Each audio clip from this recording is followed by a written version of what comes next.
Sheikh Mohammed, given the condemnation from the world on Hamas attack, is Qatar considering shutting down Hamas bureau? Are you prepared to ask the leadership to leave if your Western allies demand you to do so? And Mr. Secretary, have you asked Qatar to shut down the Hamas office?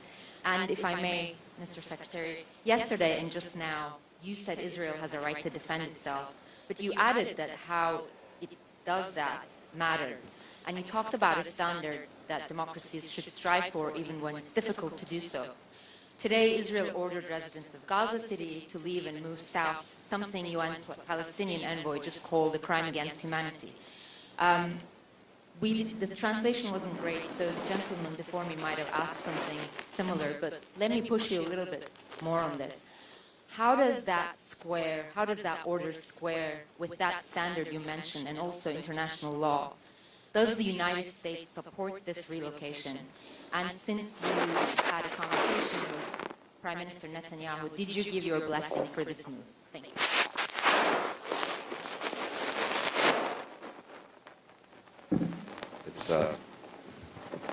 Thank you. Please. Well, regarding your question about Hamas political office in Doha, right now, actually, this office, since it started, it's being used as a way of communicating and bringing peace and calm to the region, not to instigate anymore. And this is the purpose of that office, as long as we are keeping the communication open right now and focusing on putting an end for this conflict, and this is useful. That will remain our main focus these days.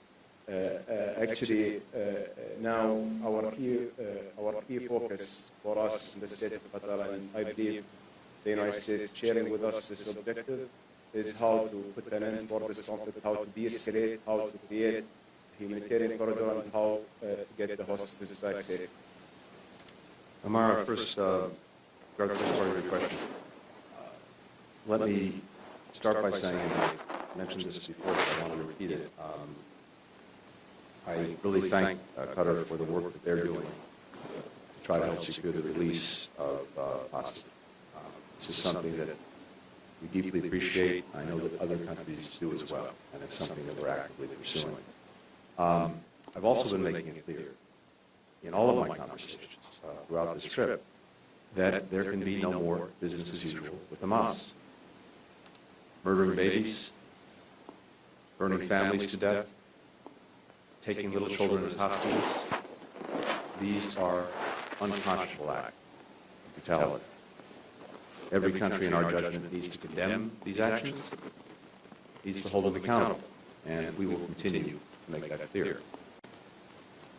When it comes to providing for civilians in Gaza, both ensuring that they can be out of harm's way and that they can have access to the support that they need, the humanitarian assistance, the food, the medicine, the water. Our focus now is on helping to create safe zones, and we're doing that with the leading international organizations. We're doing that engaged with Israel, and we're working with other countries to that end. So that's where our focus is. We think this is the best way to make sure that civilians who are caught in a crossfire of Hamas's making can be safe and receive the assistance they need. Thank you. Final question from Bloomberg. Mr. Secretary, I know the situation in Israel is highly charged and very fluid, but are you worried about the medium and long-term consequences of what's unfolding in Gaza? Are you worried that Israel may be simply retaliating in a fury because of the horrendous nature of these attacks and might not have a medium or long-term plan? And secondly, I'm wondering, how worried are you about a second front in this war? Iran and Hezbollah have already made threats of opening this new front if attacks on civilians or an Israeli blockade of Gaza continues. What would the U.S. response be if Hezbollah ramps up its own attacks, for instance, in response to a ground invasion?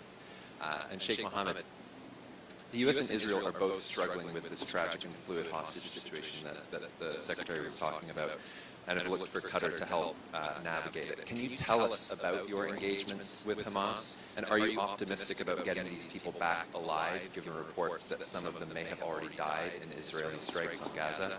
And secondly, there have been rising criticism and protests across the Arab world as Israel's retaliation continues. What's your view of how Israel is conducting its military response? And are you worried about the potential, are you also worried about the potential for medium and long-term consequences of what's happening? Ian, thank you very much. First part of the question, no country can tolerate having a terrorist group slaughter its people in the most unconscionable way and live like that. What Israel is doing is not retaliation. What Israel is doing is defending the lives of its people and, as I said, trying to make sure that this cannot happen again. And I think any country faced with what Israel has suffered would likely do the same thing. Imagine if this had happened in the United States. So that's what is happening.